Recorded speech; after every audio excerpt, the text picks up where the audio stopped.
Khairpur district reporter Abdul Razzaq शरकुंभ में अवामी जमहूरी party की जानिब से कारपोरेट फार्मिंग 6 केनाल तामीर करने के खिलाफ एहतजाजी रैली निकाली गई।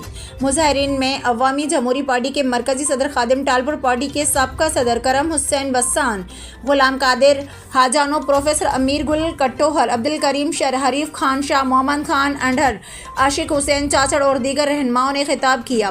खिताब में उन्होंने कहा कि सिंध को बंजर बनाने में हुकूमत पंजाब और सिंध का बड़ा हाथ है। कारपोरेट फार्मिंग ग्रेन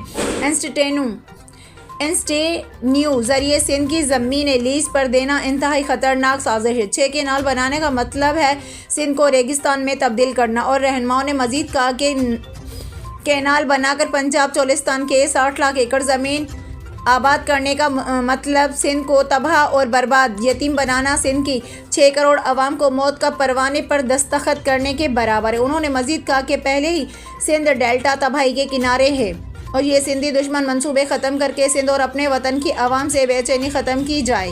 ऐसी मंसूबे मुल्क की सलामती के लिए इंतहाई ख़राब और ख़तरनाक साबित होंगे। मौजूदा इस्टेब्लिशमेंट सिंध हुकूमत ऐसे मंसूबे बनाकर सिंध दुश्मनी के मरतकब होगी।